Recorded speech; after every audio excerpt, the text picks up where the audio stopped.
Hello అండి, అందరు ఎలా ఉన్నారు? ఏపీ టూర్ వీడియోస్కి మధ్యలో బ్రేక్ వచ్చింది. లాస్ట్ వీడియోలో విజయవాడ కనకదుర్గమ్మ టెంపుల్ చూపించాను. అక్కడ నుంచి ద్వారకా తిరుమలకి అయితే వచ్చేసామండి.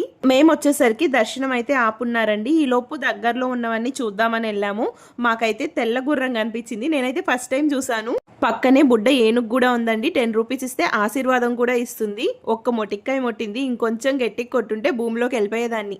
పక్కనే శివాలయం టెంపుల్ కూడా ఉంటుందండి. ఈసారి వెళ్ళినప్పుడు ఎవరైనా తప్పకుండా చూడండి. మొత్తానికి ఆ వెంకటేశ్వర స్వామి దర్శనం చేసుకోవడానికి వచ్చేసాము. గోవింద గోవింద. మీకో విషయం తెలుసా? ఈ టెంపుల్నే చిన్న తిరుపతి అని కూడా అంటారండి.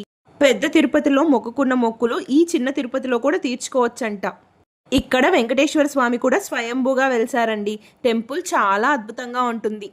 అంతేకాదండి, ఎక్కడా లేని విధంగా ఇక్కడ వెంకటేశ్వర స్వామి 2 విగ్రహాలు మనకి లోపల దర్శనమిస్తాయి.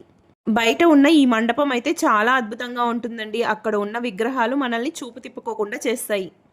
ఈ టెంపుల్కి సంబంధించిన పూర్తి వివరాలన్నీ ఫుల్ వీడియోలో తెలుసుకుందాం. అలా చూసి వెళ్ళిపోకుండా ఒక చిన్న లైక్ చేయొచ్చు కదా ఫ్రెండ్స్. అలాగే మన ఛానల్ని కనుక ఫస్ట్ టైం చూస్తున్నట్లయితే సబ్స్క్రైబ్ చేసుకోండి.